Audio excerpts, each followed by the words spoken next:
Advanced Math, Set 87, Sum and Difference Identities and Tangent Identities. Okay, just reviewing, the sine of 30 degrees is 1/2, the sine of 60 degrees is the square root of 3/2. So we're going to introduce a new identity that basically takes this example more abstractly. So the sine of 30 plus the sine of 60, you can't distribute the sign. You can't say that it's sine of 30 plus the sine of 60. And we can show that by saying sine of 30 is 1/2 and sine of 60 is square root of 3/2, where sine of 30 plus 60 is the sine of 90, and the sine of 90 is 1. So 1/2 plus square root of 3/2 is not equal to 1, so that does not work. So now we're going to look at some new special identities. So we're going to look at the sine of a plus b, the sine of a minus b, the cosine of a plus b, and the cosine of a minus b. So these are going to be helpful for you to memorize, and we'll just talk about some easy ways to memorize these identities.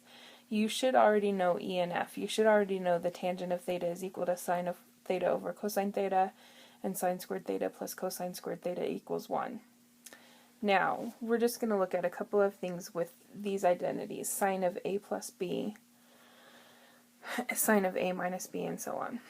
So the first thing that you should notice is that a is constant throughout all four, and then you can see that b is, and then a, and then b. So that's one thing that you can remember is a, b, that it always goes in that pattern. The next thing that you should notice is that when it is sine, then sine starts first. So if it's sine of a plus b or sine of a minus b, sine goes first. And if it's cosine, then cosine goes first. Okay, then notice that for the sine of a plus b, the operation is plus. You're adding. And when it's a minus b, the operation is subtracting. When we look at cosine, it's the opposite. So when you're doing cosine, if it's adding, then you want to subtract, and if you're subtracting, you want to add. So the sine of a plus b is equal to the sine of a cosine b plus cosine a sine b.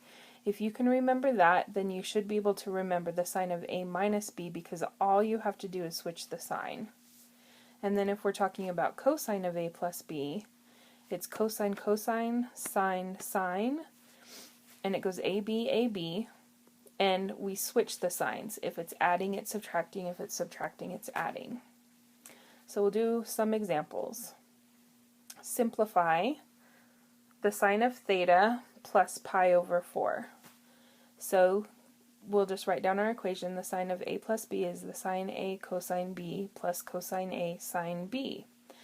A is theta and b is pi over 4. So we'll rewrite it with theta and cosine, theta and pi over 4, and theta and pi over 4. Now just as a reminder, if we're looking at the unit circle, if you go 180 degrees, that's the same as pi. So pi over 2 is going to be 90 degrees, and pi over 4 is going to be 45 degrees. So if we want to know the sine of pi over 4, you've got a 45, 45, 90 triangle. And the sine is going to be opposite over hypotenuse, or 1 over square root of 2. Okay, then the sine is also going to be the same. It's going to be adjacent over hypotenuse, 1 over square root of 2. So we can simplify that, multiply both sides of the fraction by square root of 2 over square root of 2. We get square root of 2 over 2 sine theta plus square root of 2 over 2 cosine theta, which is the square root of 2 over 2 sine theta plus cosine theta. And that's your answer. Let's do another example. Find the cosine of 15 degrees by using a trig identity and the fact that 15 degrees is the same as 60 degrees minus 45 degrees. So we're just going to, since we know 30, 60, 90 triangles and we know 45, 45, 90 triangles, we can take the information that we know and use it to help us figure out the angles that we don't know, because we don't necessarily have sine or cosine memorized for 15 degrees. So we'll do cosine of A minus B, which is cosine A cosine B, plus sine A sine B. We'll let A equal 60 and B equal 45. So we have the cosine of 60 minus 45, which is the cosine of 60, the cosine of 45, plus the sine of 60, sine of 45. Okay, if we have a 30, 60, 90 triangle, then we know the cosine is going to be 1/2. If we have a 45, 45, 90 triangle, we know that the cosine is going to be square root of 2 over 2. Okay, and then the sine is going to be square root of 3 over 2, and the sine of 45 square root of 2 over 2. So we just need to multiply these out. Square root of 2 over 4 plus square root of 6 over 4. We end up with square root of 2 plus square root of 6 over 4. Okay, simplify. Cosine of theta plus pi over 2. We'll do cosine of A plus B. So cosine of theta plus pi over 2. So cosine theta cosine pi over 2 minus sine theta sine pi over 2. Pi over 2 again is going to be 90 degrees. And when we do the coordinates of that on the unit circle, 90 degrees, then we know that cosine is 0 and sine is 1. So cosine theta times 0 minus sine theta times 1, that 0 is going to drop out, so we're left with negative sine theta, and that's the answer. Okay, now we're going to talk about tangent identities, and the way that we get tangent identities is going to be from the identities we just came up with. So we know tangent of theta is the same as sine theta over cosine theta, so tangent of 4x minus 3 pi is going to be the sine of 4x minus 3 pi over the cosine of 4x minus 3 pi. The tangent of anything is going to be the sine of whatever that thing is over the cosine of that thing. Okay, develop an identity for tangent of A plus B.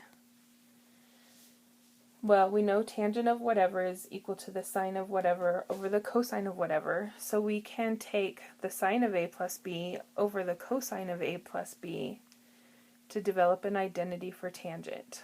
So we know sine of A plus B is sine A cosine B plus cosine A sine B, and cosine A plus B is cosine A cosine B minus sine A sine B. Now, in order to develop an identity, we need to have a 1 in one of these parts. So we're just going to pick cosine A over cosine B, or cosine A cosine B, and we're going to turn that into a 1. And the way that we turn that into a 1 is we're going to divide it by cosine A cosine B. But if we're going to divide that by cosine A cosine B, we have to divide everything by cosine A cosine B. So we'll simplify. We get, let's just write it out here a little bit nicer, and then we can go through and cancel. Cancel cosine B over cosine B, cosine A over cosine A. That entire thing cancels and becomes 1, and then in the last one, sine A over cosine A is going to be tangent A. And, sine A over cosine A is tangent A, sine B over cosine B is tangent B, over 1 minus tangent A, tangent B. So this is our identity for tangent of A minus B. Okay, develop an identity for tangent of A minus B. I believe that last one was A plus B. So tangent of A minus B, we'll just go about it the same way. sine A cosine B minus cosine A sine B over cosine A cosine B plus sine A sine B. We want to get an identity in here. Let's just write it out one more time so that we have room to cancel here. So we're dividing everything by cosine A cosine B, and then we'll cancel. Cancel the cosines, cancel the cosines, cancel the whole thing, it becomes 1, and then we get tangent A minus tangent B all over 1 plus tangent A tangent B. Okay, last one. Evaluate tangent of theta plus 45 degrees. So we'll just take what we just learned, that the tangent of A plus B is going to be the same as tangent A plus tangent B all over 1 minus tangent A tangent B. So the tangent of theta plus the tangent of 45 over 1 minus the tangent of theta tangent of 45. Okay, knowing tangent is opposite over adjacent, so that is going to be 1.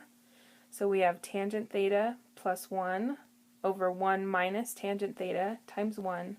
So our answer is going to be tangent theta plus 1 over 1 minus tangent theta.